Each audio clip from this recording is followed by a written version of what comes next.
Bonafide Hustler here. College Picker is present. Ranking Profit in the building. Retro Aficionado.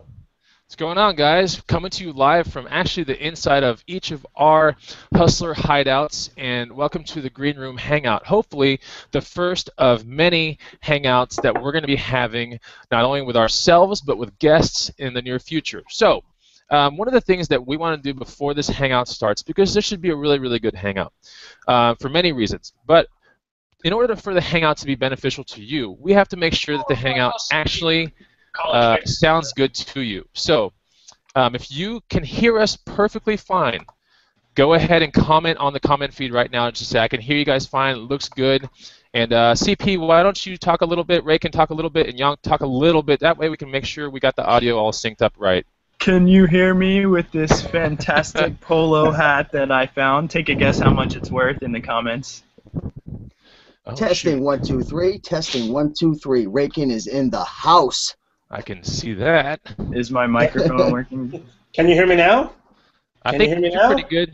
We'll see if the people out in YouTube land can hear us. Go ahead and comment if you can hear us.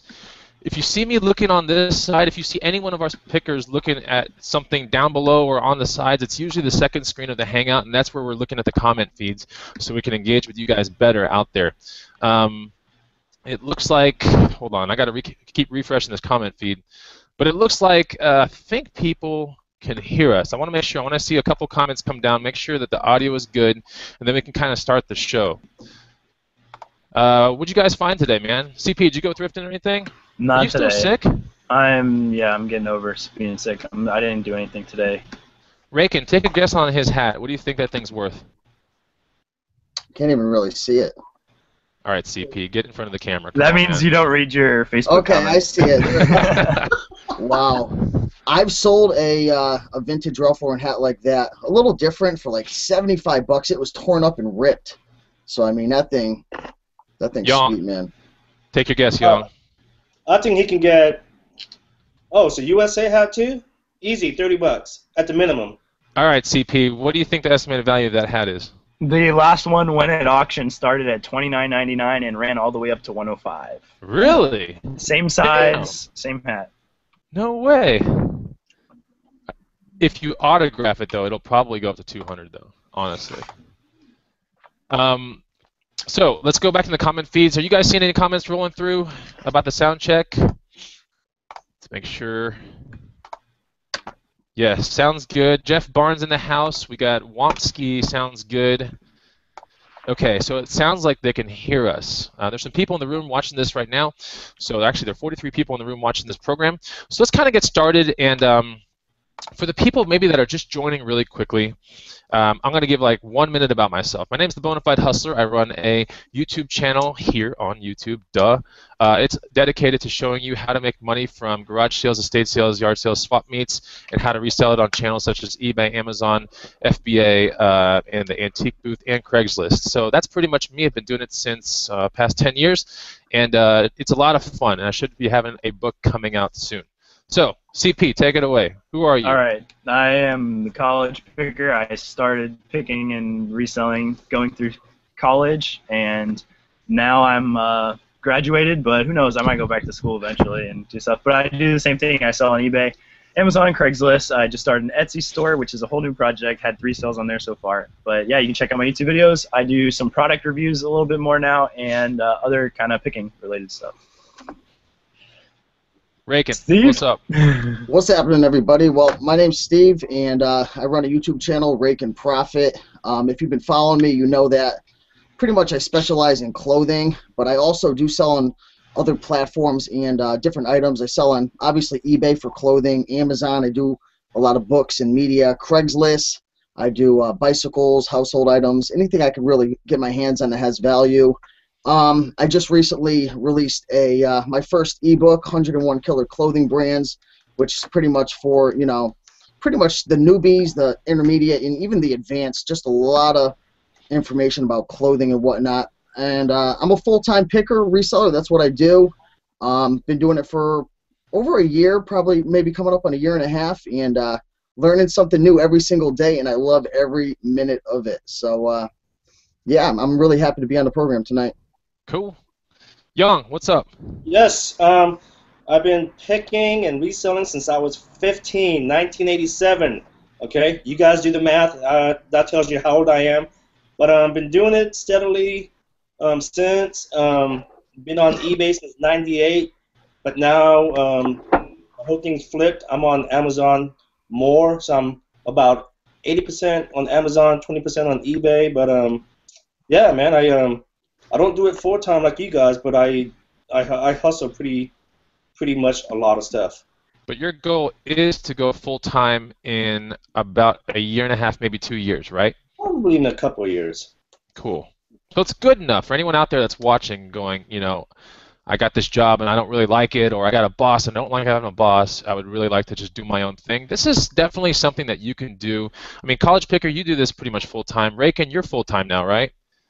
Yep. And then Young is, I mean, he could go full time. I know his situation. If he's making a a full-time side income. By the way, I love my job. I love my boss. Yeah. It's not because I don't like my job, but I mean, just the fact that you can work for yourself. I mean, that's everyone's dream. That's absolutely right, man. I'm going to go into the comment feed real quick. I'm going to shout out some people, and you guys can go in there too and see if you see anyone that you know. I saw PT Hustle enter the comment feed. I'm sure we all know about PT Hustle in Arizona. We got Mad Main, a YouTube favorite. So everyone, hello Mad Main, what's up? Cherie Harrison, Selling Sacramento, Scott Martin, Chris Curone, Richard Nicholson. Oh, Richard Nicholson just said, I got Raken's ebook yesterday. Great tool to add to the old toolbox. Look at that. Nice, Raken. There you go. Thank you. The Gold Streets is in the house. David Snyder, Tortoise Picker, Jeff Barnes, Sam Zaki, Noor Hayati Mohammed Yusuf. Tortoise Picker, I like that name. Sean Patrick Sosalow's in the house. Dude, that guy's like a rocker hustler right there. He always connects with me on Facebook. I think you too, CP, right? Yeah, he's all over everything. Dude, I'm telling you, man. Aquasize 2239, CC's eBay store, Donnie Cole. Gosh, tons of people. Looks like Bouchique Kim, California Pickin'. Drew's in the house, guys. That guy's a YouTube staple, He's been around for a while. Got Catherine Haviland, Richard Nicholson, said that, all that. Okay, so pretty much said everyone. There will be a Q&A, guys, at the very, maybe in the middle of the segment and everything. One of the things we wanted to do today is talk about what we're really known for on YouTube, and some of the best things that we can hustle within the things that we're really good at. As well as we're going to talk about the common pitfalls that you might find while hustling this certain item. And then we're going to also talk about the actual avenues that we use to actually move this certain item and make money. So for every one of us here, we have something that we're absolutely really good at, or we're really well known for on YouTube. And that's going to be one of the things we're going to be talking about today. If you do have a comment, don't forget to put it into the comment feed. And if you have an absolute question that you want one of us to answer, then try to put that in. Try to precede that question with question marks or exclamation points, should I say, and put it in capital letters, okay? That way it's an actual question and we'll try to get to it. We have 4 eyes on the comment feed, so hopefully we'll get a chance to read a bunch of good comments or questions, and they can be targeted to all of us or any of us.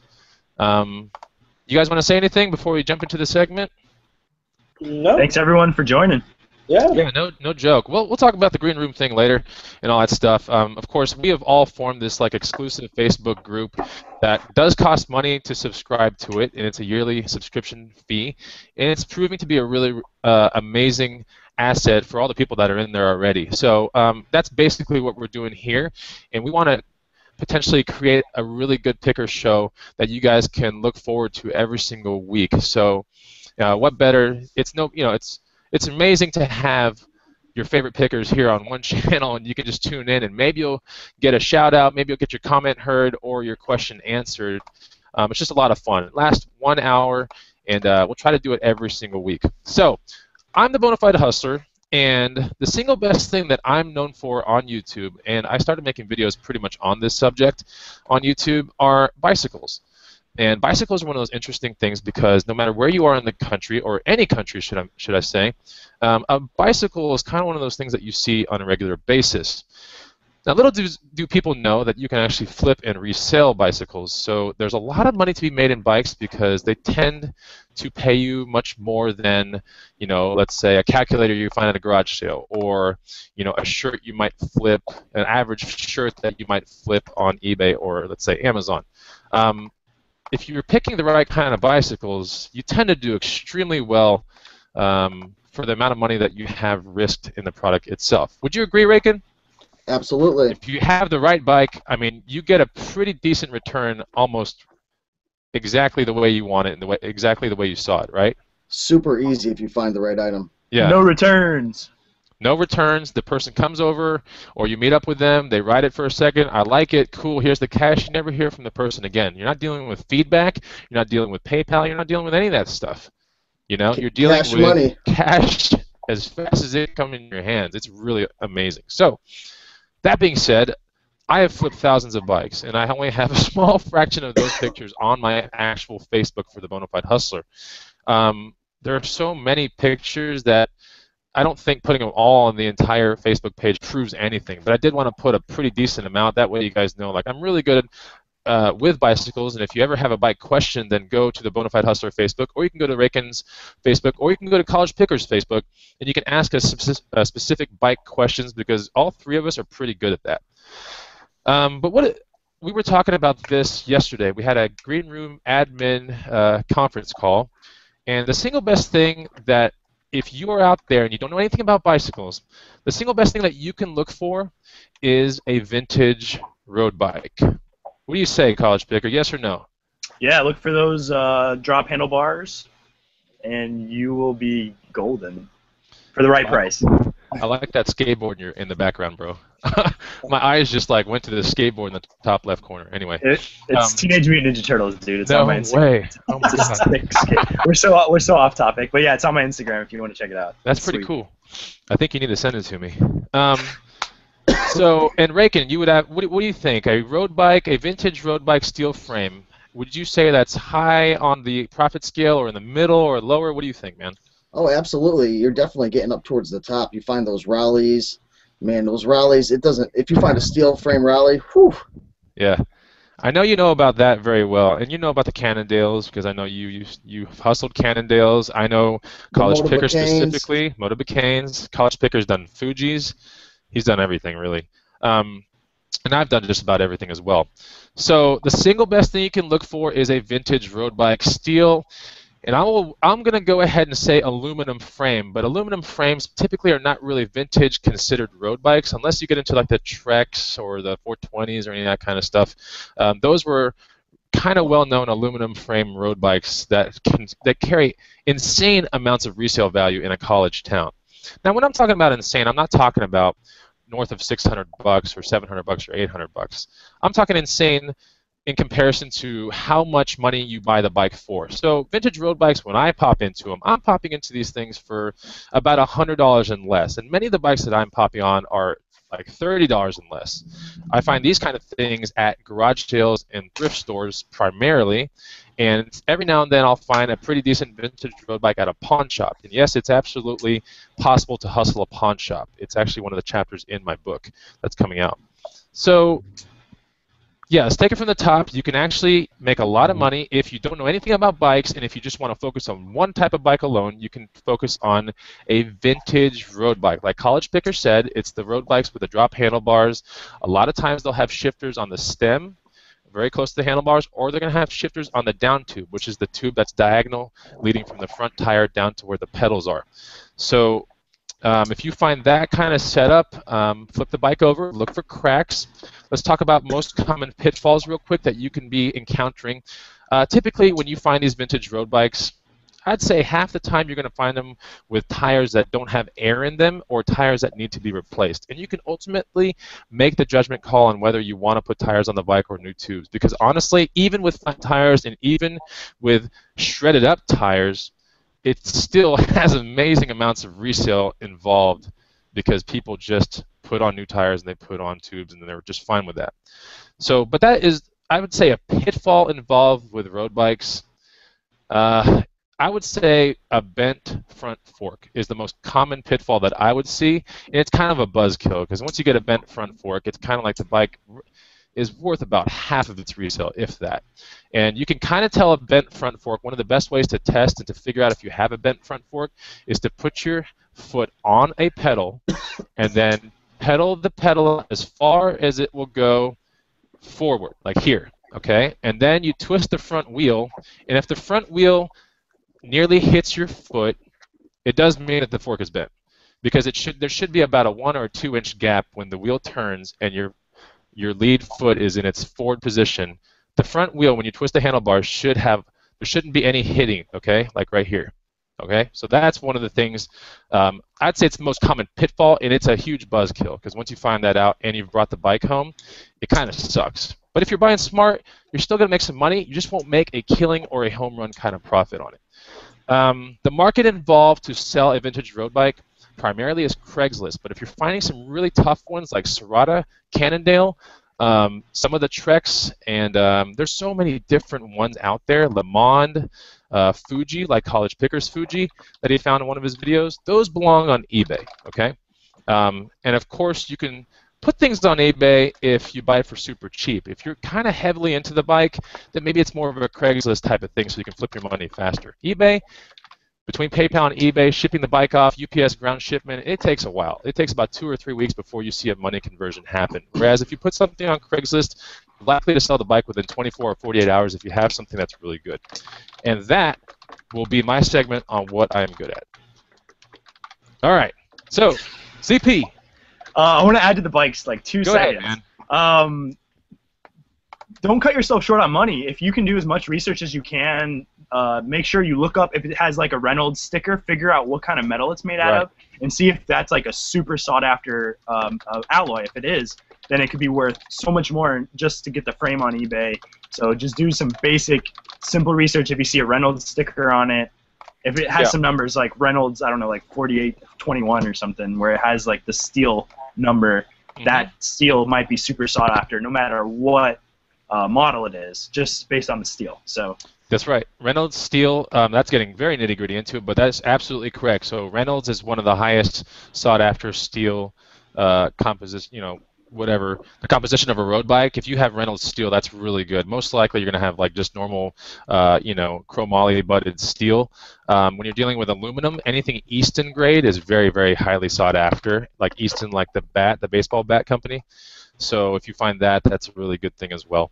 But that's a good addition, and you're right. If you see the Easton sticker, or if you see the actual look up the alloy, sticker, or if you see Tange, for example, then that's one of those things you would probably want to look up further in order to get the most amount of money for your resale.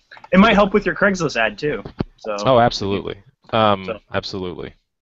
Go ahead, man. All right, so I kind of fell into this about a 1.5 to 2 years ago, which is the Guitar Hero controller.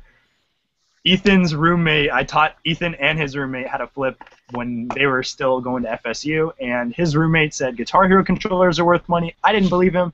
I bought one, listed it, sold the very next day on Amazon. I was blown away. I couldn't believe it that I flipped it for like 55 or 60 bucks, bought the thing for $2. So I started looking into these things. They are by far the easiest thing I've ever flipped. I have done over 100 of them to date. I have taught about 5 or 6 of my friends to do the same thing. They have made a killing off of them. I have made a killing off of them. Many people have made a killing off of them into like the upwards of like 15 to 20 guitar range, because that's how often you can find these things, like on a weekly or a monthly basis. The one that you're going to be looking for is, I don't have one with me right now. I sent all mine to FBA, but a Xbox 360 Les Paul. That one is the easiest one to find, easiest one to test, the easiest one to bundle with a game because the games are so easily available. The way you can tell that it's an Xbox 360 is that it's got a little Xbox insignia on the front faceplate with like 4 little LEDs around it. And once you find that, you want to check to make sure the whammy bar is good. You want to make sure all the buttons pressed, the strummer isn't loose. And then once you do that, check the battery for battery corrosion. See if you got a strap. If you don't have a strap on it, see if there's another guitar at the thrift shop that has a strap that you might be able to harvest one off of. Get that guitar. Go to GameStop, buy Guitar Hero 3 for the Xbox 360, bundle it up, and the last one that I sold on Amazon for was $130. Yeah. Jeez, man. And that was about 2 days ago. So there's so much that actually within Guitar Hero, the Wii's, the Xbox, the PlayStation 3. I'm actually creating a guide right now that is super in-depth. I'm at about 30-something pages right now with a lot of visuals, a lot of explanations, because there is a lot of stuff in here, and there's a lot of money to be made, but you just have to know which guitars to buy, which ones to stay away from, how to test them, what accessories come with them, what games to bundle them with, and the avenues to sell them on. You can sell them on eBay. I wouldn't recommend selling them on eBay just because you can get top dollar for them on Amazon, but you can still sell them on eBay successfully. I just found one today, man. I found a Red Octane Sunburst World Tour. Was it wireless for one. Xbox or PS3? No, Xbox 360 World Tour wireless for $4. Yep, you bundle that with the World Tour game, and that's about $80. Yeah, I was like, oh, I already know about this guitar. They sell better with the games. Like, the thing with Amazon is you want to make it as concise and as easy for the end user as possible. And by putting two products together, rather than having to go to two different buyers and hope that they both get shipped to their house and then the kid can play, the mom or the grandma would rather just spend a little bit more money, or they might not even know that they're spending more money because they just see that bundle has such a high sales rank that they pay more for it, and they get everything in one shot, Amazon Prime maybe, from a merchant fulfilled, whatever, and they get it all in one shot, and the kid's happy. They just got everything, and these things aren't made anymore, so there's a huge demand with a very, very little supply now. What's your source for getting the game? GameStop. GameStop, okay. Or a pawn shop. I mean, I've popped into pawn shops, bought them for like $1 to $5 if I need the game. Okay. But yeah, GameStop if you can do it, do GameStop. Cool. Very good information, man. Very good information. Reckon, what's going on, man? What's happening, man? So pretty much what I'm pretty much going to be concentrating on for the most part in the green room, or what I'm going to really be looking to assist people with the most, is the clothing, because that's what I do.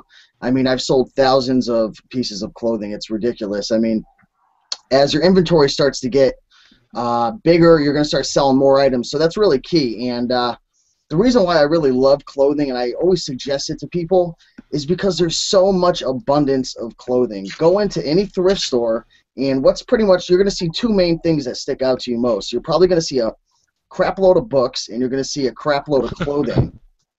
And I mean, that's the beauty with clothing. There's such an abundance, and you know, there's always new clothing coming in. If you ever see people like bringing in donations, they're usually bringing in clothing. So there's always new inventory coming in all the time.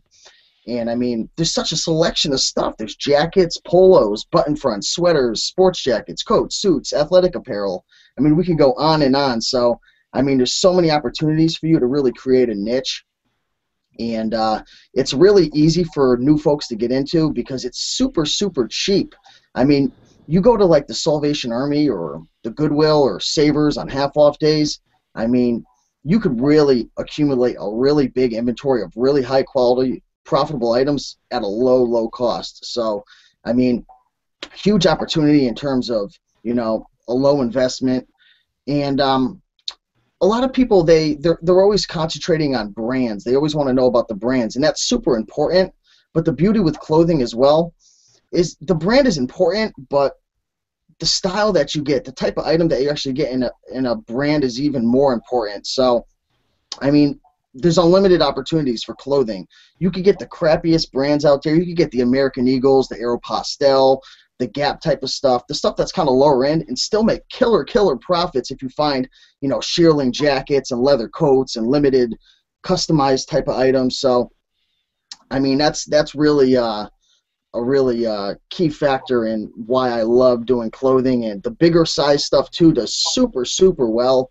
I mean, you could find, like, if you find a Ralph Lauren polo size 5 extra large, I mean, those things fly like hotcakes. I use one as a throw rug right now. I was at a half-off Savers sale about, I don't know, a few months ago, and I found like 15 Ralph Lauren polo shirts, and they were all like 5 extra large. They were huge. And I mean, they're just selling left and right. They're still selling. How much are you selling each one for? Like 40, 50 bucks a pop? Yeah, 40, 50 bucks a pop. I mean, I took a best offer on some of them for like Holy. 30 bucks because I made all my money back after like 2 sales. That's So amazing. huge opportunity with clothing. Now I want to No kind of pun talk. intended. Yeah, seriously. Now I kind of want to talk about some of the pitfalls to clothing. Maybe some of the traps I see people fall into. You know, as I talked about, it's really easy to accumulate clothing. It's really cheap. So you see a lot of new folks, they buy a whole bunch of clothing, and next thing you know, their closet looks like a JCPenney outlet store. You know what I'm saying? And what I'm leading up to is the pitfall, which is people buy, but they don't list. They don't set a listing schedule. They don't get into a routine. They don't get themselves creating like positive patterns of listing every single day. And, you know, like anything else, with reselling, you could buy all you want, but you don't make your profit until you sell. So that's really one of the big pitfalls. People don't understand it takes time to, with clothing, like that's the beauty with Amazon. You could kind of scan your things right in and it's up, you ship it off to FBA. But when you're doing clothing, you've got to take the pictures, you got to take the measurements, you got to do the listings, you got to store your items, you got to ship your items. So there is work involved, and if you don't get yourself really moving in the right direction and get yourself listing every single day, you are going to fall into that trap, and you know, it could hurt you in the long run. So it definitely takes some time, but there's a huge opportunity there, and mostly I sell all my items on eBay. That's pretty much the only platform that I do use. Amazon, I believe they sell clothing, but it's really hard to sell it on there, and I think that Amazon's geared more towards like brand new items. So eBay is pretty much the #1 place that I do sell. I know a lot of people, College Picker, you sell on Etsy as well, clothing? Yeah, I have yet to sell clothing. I've sold 2 pairs of shoes and some Crown Royal bags, but I do have about probably 50 independent articles of clothing up there right now. Yeah, so I mean, gotta build those stars, man. Gotta get that feedback. exactly. So that's actually something I'm looking to do in the near future, because it's always good to be selling on multiple platforms, just because, you know, you might think you run your own business, like you run an eBay business or an Amazon business, but if they kick you off, you don't have a business anymore. So it's always good to, just in case, have backup plans. So, yeah, that's pretty much a little background of the clothing, and, you know, why I love it, some of the pitfalls, and, you know, where I sell it. Hey, Steve, I got a question, and maybe someone. This is real quick before we get to Young. What about counterfeit clothing? Does clothing ever get counterfeited? Ooh, that's a good one. Yep, and yeah, certain brands like Lacoste, a lot of their polos are counterfeited, even Ralph Lauren polos, but the people that counterfeit them are usually really bad, and you could usually tell pretty easily, like True Religion, stuff like that. Even some of like the higher end Italian brands are you know, bootlegged and counterfeited. And my advice would be, because I'm really not the best at, you know, being able to tell if it's real or fake. So if I'm ever in question, usually what I do is I go to, you know, like a Facebook group. There's a lot of them out there. You can even go to the green room, wherever you want to go, where you're established, and just post a picture. And people that have been around the block more than you and have, you know, dealt with these items, they could give you a lot better idea. Also, you could Google it and find like little specialized forums based on like the specific brands, and kind of get a better idea of, you know, what it's supposed to look like in terms of real and fake. So you definitely want to be careful, because, you know, just like with Amazon, if you send out a fake DVD or a CD, you could get kicked off. The same as with eBay. You know, you send out a fake item, you could get a strike, you could get suspended, you could get kicked off. So it's always good to be careful. That's always a risk. So, you know, even like True Religion, a lot of times I'll just pass on it if I'm not sure, just because I really don't want to roll the dice, you know. I was selling a Burberry shirt, and I think I told you guys in the past, on eBay, and somehow eBay knew that it was counterfeit or a bootleg. I mean, I couldn't tell, but they took that down. Yeah, Burberry, that's another one that Yeah. it's counterfeited quite often. So you always really want to be careful with those types of items. The more expensive it is, the better chance that someone is out there trying to, you know, make a pretty penny off of it. Yeah. So, Young, what's going on? What's going on, man? What are you well, you know, I think I've said in the past, you know, I don't really have a niche per se. I mean, I like to hustle pretty much whatever I can get my hands on. But one thing that I do sell year-round, and I always do really good, is board games. And Chris, I'm sure you can attest to that. But yeah, I mean, I sell them year round. And I only look for board games that are new in the shrink wrap.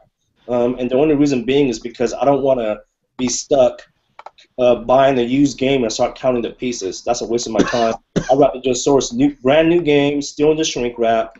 And they tend to do year round, but they do better towards the holidays.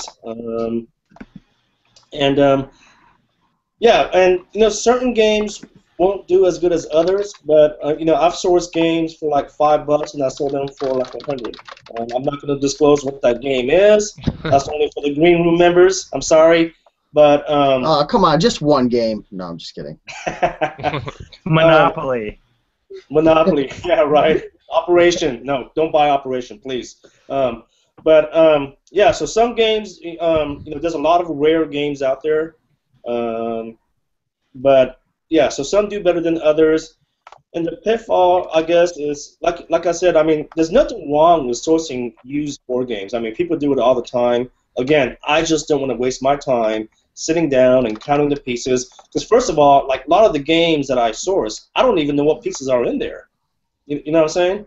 So yeah, I just don't want to waste the time and have to count the pieces. But they're a great item to flip on eBay or Amazon. I prefer Amazon because I think you get much more money for the games.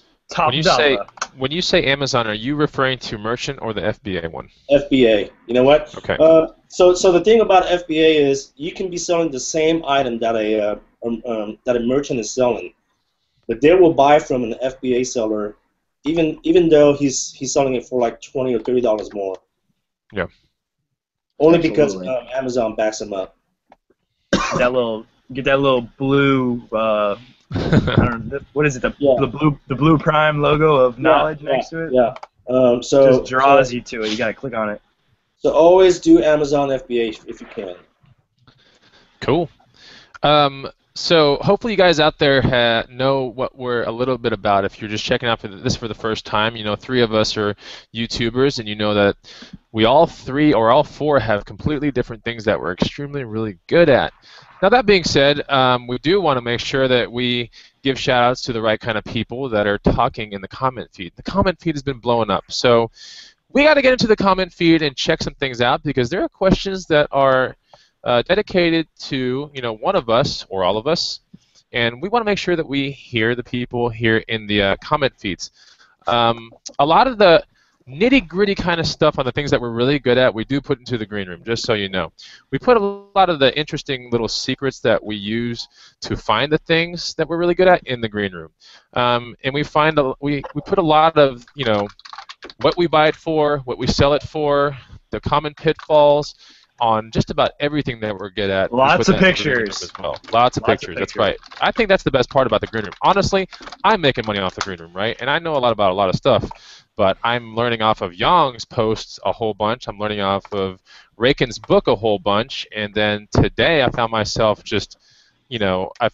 front of a Guitar Hero controller that I knew was one of the higher grade ones, only because I've just, seeing CP here in Austin, Texas, and seeing how much Guitar Hero stuff that he does, I can only imagine what this guide that he's producing for the green room is going to be like. It's got to be amazing, because I know you've flipped hundreds of those things. So hundreds of them, and I don't know. I'm kind of like a perfectionist. If you could tell in some of my videos, not my most recent video, but most of my videos, I try to put a lot of time and effort into them to make them as something like I would want to watch, something kind of entertaining, something informative. So I try to make it kind of part art, part information. And that's what the green room is all about. It's all about value for a yearly membership fee. So we're hoping that in there you see so many hints and tricks, and we're actually involved with a lot of people's actual posts in there. So it's not only our own posts, it's other people that are in the green room that are asking us questions, and all 4 of us are going to the threads and answering where we can answer and where we're an expert at, and guiding people to become better hustlers. So I'm always a big advocate on anybody making anything out there, to further the education of the picker space. So that can be Glendon Cameron, that could be, Micah Global Voodoo, all these. Ah, that was you. All right, I have my ringer turned off. It couldn't have been me. My phone's Um, in the other room. It's been and it's then been Raken's, cha-chinging so much I had to put it in the other room. Raken's Guide, also another big thing that has been sweeping across YouTube. That's a really good asset to have, and I think it's an amazing asset, not because the guide's really well organized already. It's PDF form, so it's in my phone, sitting like right here. So when I'm in front of a store that has a ton of awesome clothes, I mean, I can look through that, and it's all alphabetized. It's a great guide, Raken. Honestly, I owe you. I owe you. It's a good guide. It really is. Oh, it's a Thank great you. guy. Because I've never known about dress shirts. That was always my low spot, I guess. I knew about pearl snap shirts. I know a lot about outdoor clothing and garb and all that kind of junk and flannels, but I just don't know anything about Italian dress shirts or Lacoste stuff or polo stuff. I know about it. I just don't know that much about it. So I think the guide's a very good asset for anybody out there. You don't have to be in the green room to get Oh my this gosh, guide, by the way. It's so good. I mean, I don't think I've heard one bad thing about it, and out of the hundreds, if not thousands, of people that have put their eyes over it. It's a good guide. It is definitely a good guide. So I want all of us to go into the comment feeds and see if we can, if you see someone that you got some questions, let's fire off some comments and see what people are talking about in this green room hangout. I got a question. Go ahead. Oh, sorry. Did I interrupt you? No, you can go ahead. All right. A question from Hoovy79. Steve, does the season changing affect your inventory and what you focus on selling? Long sleeves and sweater sales are slowing. For me, it really doesn't matter. It's because I do offer obviously to the whole United States and international. So I'm pretty much selling to the world. So the weather's always different in different places of the world. So I really don't notice a huge difference. Obviously maybe during the summertime you're going to have the polo sell just a little bit better, or maybe when it's fall and winter you're going to have the sports coats and the tweed material type of stuff sell a little better because people are outdoors and whatnot. But for me personally, I'll be picking up sweaters and jackets during the summer and vice versa, polos during the winter. I don't really care. So I have only been selling for a little over a year, so maybe things will change. But up until now, I mean, I haven't really seen a huge effect at all. I'm not sure about you folks. Seasonal. I mean, I think towards the fall and the winter, I see a huge pickup in the antique booth. That's one thing. I see a huge increase. I think I'm with Raken. Like, it's just seasonality doesn't play a role with if you're picking the right items, especially clothing, for example. I mean, it's cold somewhere in the world. It's hot somewhere in the world, Yeah. So you're gonna want someone that's gonna want silk Tommy Bahama shirts. There's someone in the world that wants a freaking North Face fleece or a Patagonia. Moral of the story is offer international shipping. Yeah, exactly. I actually like that eBay GSP, the global shipping program. I actually like it a lot. All the time. Save you money. Seriously, it and saves you hassle and money. headache. Total hassle on the customs form is averted completely. Yeah. Do you think they inspect the item just in case some Nigerian prince tries to keep your Tommy Bahama? Maybe, but on the customs form that automatically gets put in there, it shows what's supposed to be in the box. So they could, and it's a felony. I'd be sure if you sent some stupid stuff off, that shouldn't be in that box. No, The scamming's normally on the other end. Oh, well, yeah. I haven't been scammed yet. But there are some countries apparently that you're, I don't know, kind of wishy-washy, not supposed to be sending to. Yeah, there's a few.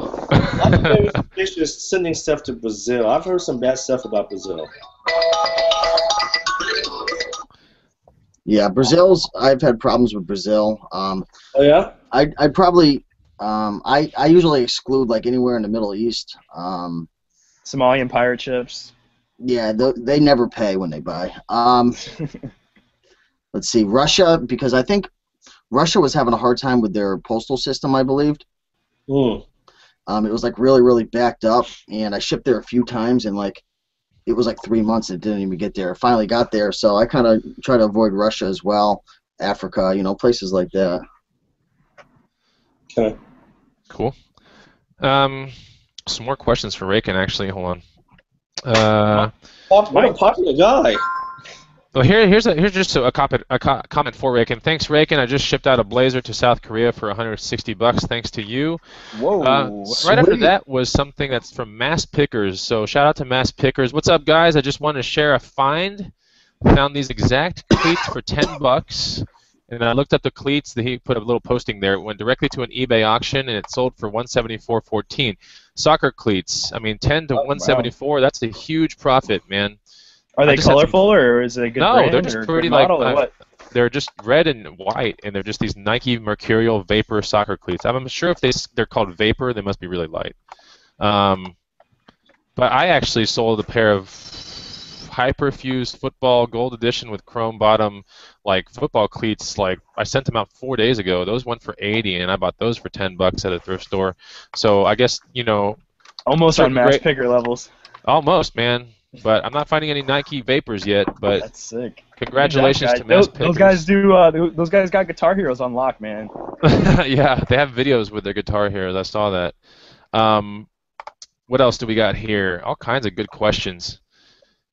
Is the move to Amazon simply due to Amazon being hot and working, or due to eBay weaknesses? What do you guys think? I think it's a combination of both.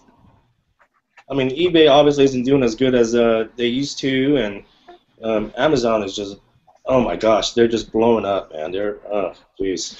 Amazon seems to be the place to be. I still like eBay. I still deal with my antique booth all the time. I still deal with Craigslist. I'm getting more into FBA.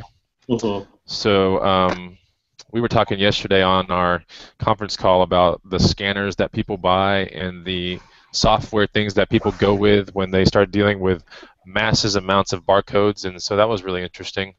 Maybe one day we can actually... Who is that? Dude, Mike. God, is that you, Is that yours? Yeah, it's been blowing up the last few days. Oh my gosh, dude, you're buying lunch. No joke, dude. What the heck? Here's a good question. Well, it's kind of a funny one. I don't know if I can locate it. Here it is. Nur Haryati Mohammed Yusuf. Do you guys have a theme song playing in your head when you walk into a store? I do. What is it? Macklemore, dude, of course. Okay, so this girl or guy, the picture has a girl in it, but it says, mine is Every Day I'm Hustling, which I think is a Black Eyed Peas song, right? Isn't it? No. Every Day I'm hustling. No, that's Rick Ross, man. Are you sure? That's Rick Ross, yeah. Okay, never mind. Oh, I think I know what you're talking about. Yeah, CP should know, baby. Every day I'm hustling. Every day I'm hustling. Every day I'm hustling. No, I'm definitely Macklemore thrift shop in my head. Hey, man, you know what, CP? You should stand up and start twerking, man. I don't twerk. No way, dude. I can end this at any second, this entire call. Don't you worry. I will. I will save everybody's eyes. You guys see any more comments? There's a lot of comments. I don't even know where to start. But is that Rick Ross? I gotta make sure, man. If I'm giving that. Well, I know that there's a Black Eyed Peas song that says "Every day I'm hustling." Yeah, it's Rick Ross. Okay. You know what I'm saying? All right, I got a question. Yeah. From Richard Nicholson. Okay. Raken, how long before you would drop prices to blow out items that do not move? So this is something I've kind of been experimenting with, like switching up my strategy in terms of this. Over time, I when I was new, I would switch it after a week because I only had a few items in inventory, and then as my inventory started to build, I kind of, like I said, I kind of did it a different way. But now most of my items that I list are for 30-day auctions. So I'm at the point now where the things that I'm buying, I've bought them before, I've sold them before. I kind of have a feel for what they sell for. So if they actually end after 30 days without selling, which is a common theme. It happens just because it's clothing. If you're trying to get top-notch dollar or you're trying to get a good profit, sometimes it won't sell. You have to relist it a few times. But at any rate, after about 30 days, I'll drop the price a little bit. And, after 60 days, then I'll probably really, really cut it down and just try to blow it out. But again, the more experience you get with clothing or with anything, with cell phones or books or Amazon, whatever you're doing, you're gonna have a gut feeling. You're gonna have an idea of what you could expect to get, and there'll come a point where you're finally you're not gonna drop it anymore because you've sold it before and it'll sell eventually. You're just waiting for that right guy to come around and scoop it up. Yeah, I can agree with you on that. I know certain for me, crawler bodies, for example, I know it's just about that right buyer being there at the right time, seeing your ad.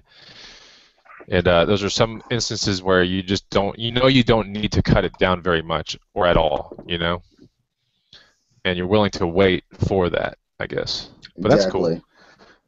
Question. There's Sam says it is Rick Ross. Okay, cool. So it is Rick Ross. Sorry. Okay, so here's T English. What do you suggest as a schedule for eBayers? I don't know if I understand that correctly. Yeah, you guys that's got to be personalized, honestly. Yeah, but I'm trying to figure out. No, you have to exactly schedule means. every day from 6 a.m. to 9. I'm trying hard now to get all my listings done from 6 to 8 in the morning, then go work out, then come home, maybe thrift, and then come home around noon, and then film videos. That's really the kind of life I want to get to. And then right around 3 or 4, right before I go to the gym again, bring all the stuff to the post office that needs to go to the post office. What muscle group do you work out in the morning? What muscle group do you work out in the afternoon, may I ask? I work out Mondays. I work out my triceps in the morning, and then I do my chest and my shoulders in the afternoon because I just want my triceps and my biceps to be bigger. And then Tuesday I work out my biceps in the morning, and I do my back in the afternoon. And it's basically the same exact workout. It's just I'm cutting it in half, and I'm going. So you're not getting fatigued, because I know that like triceps and chest is like a stabilizing muscle, I guess. So you don't get fatigued. You give your whatever you do second, you give that kind of like, I don't want you to get as big. Yeah, and if you do like chest, shoulders, and triceps, the triceps by the time you get to them are just so spent that you really can't work on them very effectively. Anyway. That makes sense. If you got the time, that's pretty sweet, dude. Yeah, I might try to go to the gym 8 times a day tomorrow, if that's okay with all you guys. 8 times a day. Work out my ankles in the morning, and then. Is that even humanly possible? It is humanly possible. Trust me. Oh, okay. This is good. There's a clarification here. Young32 says, Bonafide, you're thinking of Every Day I'm Shuffling by LMFAO, and that is right. That's right. Man, you had the songs all mixed up. Yeah, but one was like a spoof line off the other one, so he's right. They spoofed the line and used it as like a little illusion. PT Hustle just said, I sold 3 crawler bodies in 2 days. 2 of the FJ ones, which are like nearly Holy Grail home run ones, and 1 Hummer one, so that's pretty sweet. The FJs are like close to $1 bill, right? Or like 80? Yeah, I sold my last one for 80, the one before that for, I think, 89 or 100, and then one before that depending on how mint condition, if it's got like the mirrors on it and stuff. Right, the mirrors are like, you'll do it, the roof rack every now and then gets bent up, and then the mirrors, but most of the time the mirrors are going to be there. Just gotta remember not to send the whole damn thing into the mail. You gotta just detach the body from the crawler. It's just the body. No one cares about the bottom part, so the bottom part will just jack up your shipping. That's all it's gonna do. So you just detach it and you throw it into a box. All kinds of good comments. You guys see any more? There's so many. Oh, Tortoise Picker says, don't skip leg day. That's pretty funny. There's a really funny how to skip leg day video by Bro Science. Yeah, Bro Science is one of the best YouTube channels ever for just comical workout. Yeah, he's got it, man. He's got it down to a Bro Science. That dude's like, his channel, I swear, has either 500,000 or maybe 300,000 subscribers, and he only has like 25 videos. Yeah, he's entertaining. He's got his stuff unlocked. He's got a gym to film at too, which is good. Here's a good question. Richard Nicholson, how long before we get the how to flip bikes for profit? Now, that's very interesting because I actually have that in the works. But I think before I build that thing, I'm going to be building this thing called the Power of Remote Control, which is really cool because I haven't, to this date, gone sour on any remote control deal that I've ever been in. And you can make sick money on remote control stuff, I'm telling you. So I always highlight it on my Facebook when I get a cool haul or whatever.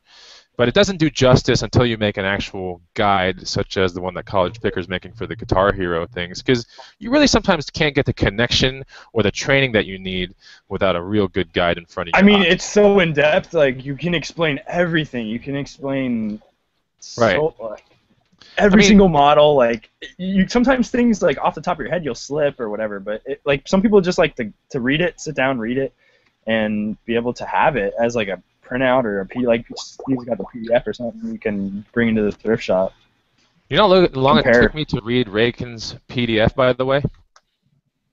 To get through all 101 brands and actually read through everything without just flicking through real quick and just looking at pictures, it took me a good solid 2 hours before I went to bed one night. I was like, oh, I'm just going to check out this easy 101 brands. And then I was like, oh my God, I'm learning so much. And I'm like, I don't want to go to sleep because I want to finish this so by the time I wake up the next day, I'll be ready, you know?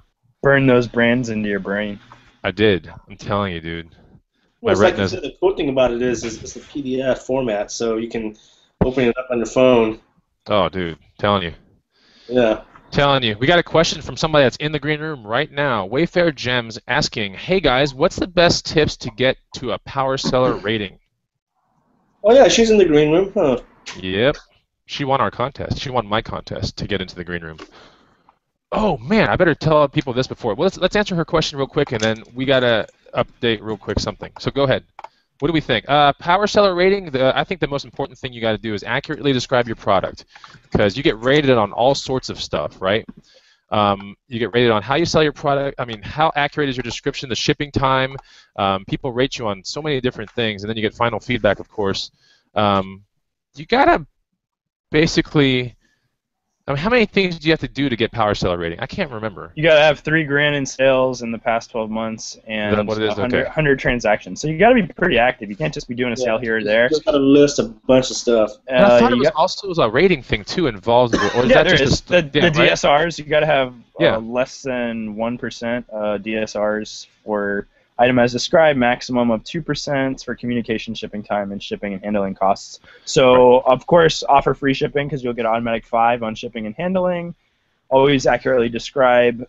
Try to ship your item same day or the day after it sells to get that shipping and handling time, DSR, 5-star automatically.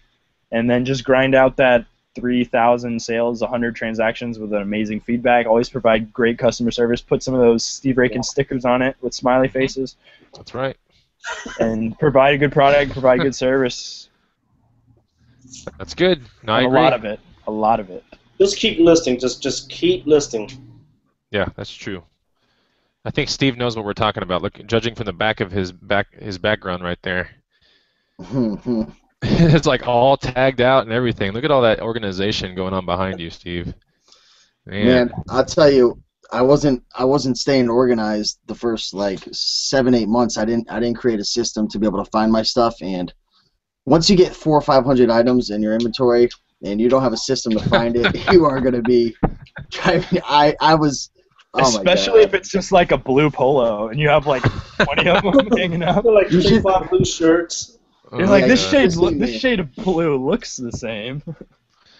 Rakin, pick up that shirt behind you and tell us what that tag means real quick. Oh, okay. Directly behind, or any one of those things. I got one right here. What does this tag mean? Coded.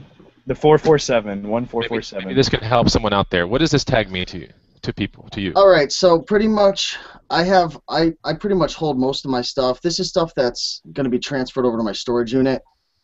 So you got the hanger, then you got a piece of masking tape with a letter and a number associated to it. So right now I have 2 commercial racks in my storage unit, and each rack has 4 different tiers to it. So I have 8 tiers right now because I have 2 units with 4 tiers on each one. So I have A, B, C, D, E, F, G, H. So I know exactly where to find this, H33. So I'll go to the H tier, and then I have numbers 1 through 80 in order. So when I sell something, I put it in my listing, the actual number and the letter associated to it. So when I sell this, everyone's going to know this brand, Pendleton. When I sell this Pendleton high-grade Western wear style, I'm going to go look into my listing, and it's going to say inventory number, and it's going to say H35 or H33, whatever it is. And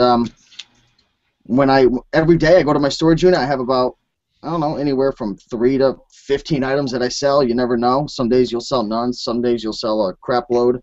And I'll have all my letters and numbers associated. I find it real super quick. I'm in and out of there within 10 minutes. So, I mean, that's my system. And just I like that system. I actually like that system a lot. That's a good one. It's just a Check piece out of the masking. video. You got a video on it. I don't actually though. That's the funny thing. I could have swore you like talked about the system in a video. Maybe you didn't. Yeah, I didn't really. Maybe you just mentioned it because I remember you said maybe it was a Facebook page. I think it might have been a Facebook post where you said, "This isn't my exact or this wasn't all my idea, but I kind of combined a bunch of different ideas to create this." But I do plan on making an actual video. People have been asking, and I'm sorry, I'm going to get around to it, I promise. An actual video dedicated to showing you firsthand because, like me, everyone has a different learning style. Like me personally, like I'm not the brightest bulb out there. You tell me something, I'm not going to remember. I need to see it firsthand actually done. So that's kind of like how I like to teach. I like to show and, you know, give examples because I think that's the best way to learn. So I'm definitely going to make a video soon, you know, depicting it to help everyone out. You're probably right on the verge of making that video, and then we invited you as partner of the green room. So that kind of ruined the whole thing, huh? Yeah, you guys are to blame. Damn it, it's our fault. Jeez. Young, is that sweater a thrift shop find? Is that sweatshirt a thrift shop find, Young? Oh no, this is from my gym. No. Okay, so me and Steve are probably the only ones rocking thrift shop finds right now. This is definitely not a thrift shop I know find, that guys. one's definitely not a thrift shop find. No, I'll be rocking some thrift finds. Dude, honestly, all I wear is thrift. I won't touch department store stuff. Call me a hippie. Call me a No, green. I rock it all the time, dude. I'll be going to the clubs, man. I'll be wearing some thrift shirts, man, dude. I don't even go to clubs, man. I'm too old for that, man. We're coming close to the end of the segment, and I do want to recap and just say thanks for because it's going to be about an hour long, a real nice targeted hit green room hangout. We're going to try to have this thing every week, and it'll be on various days and everything. So if we do it like every Tuesday or every Wednesday, there's going to be a good chance that someone can't make every single one of those. So we're going to have it scattered around the week to where at some given point in time, if you haven't seen a Green Room Hangout live, you'll be able to. Now that being said, we do have an incentive for anyone that wants to join the Green Room and connect further with the idea of hustling, picking, reselling, and want to get into the inner circle with all four of us on our private Facebook page that we've created that's subscription-based. Anybody that joins within a month from this a week from this video right here, so we're talking about the 14th of March. 8:57 p.m. Eastern Time. That's right. Not only are you in the green room, but you will get a 30-minute private one-on-one consultation with one of us four, and you get to pick which one you want. So there's some incentive for you right there.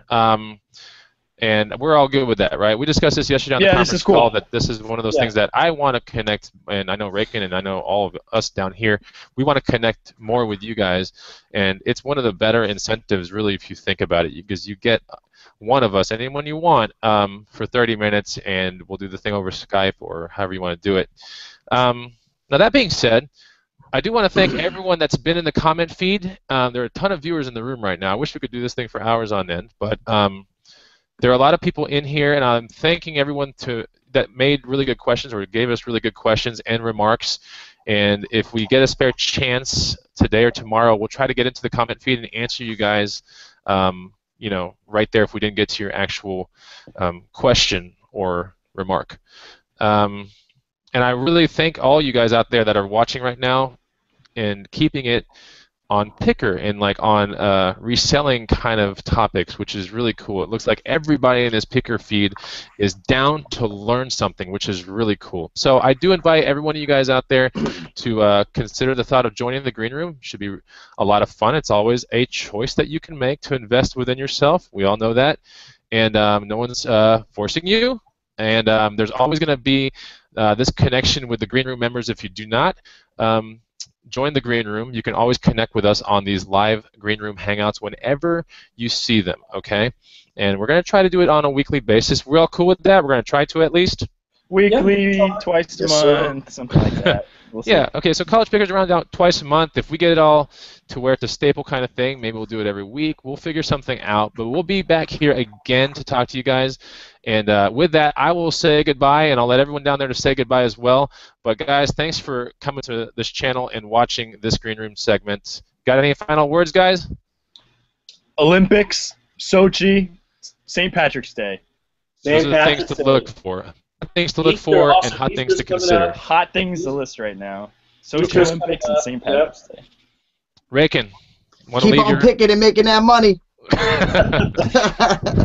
Hey! Hold on. There's one item that's listed in the green room right now. I just want to plug myself that I posted. There's an abundant amount of these. Okay, I'm not going to say what it is. You can find it for about $2-3. You guys know what I'm talking about. You can easily sell it for $50 and up. I swear, I've sold like hundreds of these for $100 each. You know what I'm talking about, guys, right? Yeah. Okay. Yeah. So information is there. Yeah, but guys, like out there, thanks a lot for watching the Green Room Hangout, and we will connect with you guys further. You can always find us on our normal Facebook pages if you have a specific question that you really want us to get to, but a lot of times it gets tough to get to all the comments, but anything that is Green Room bound, for example, if you're within the room, there's a really high chance that you get one of us answering your question the same day. So all kinds of perks with the Green Room. And like I said, it's your choice if you guys want to join. If not, we're still here making free videos on our YouTube channels, and we're still going to go full force with the pickers and the reselling crowd and giving advice and all the cool stuff that we give on our channels like we used to. We're still going to do that kind of stuff. Yeah, I haven't stopped making videos. I've been making more videos. Shoot. Yeah, you've been making videos. You're sick in your bed, and you're Sniffle going, here's a video. It's 30 seconds long.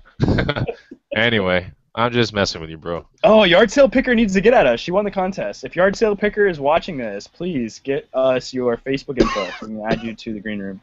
She won the contest. Oh, cool.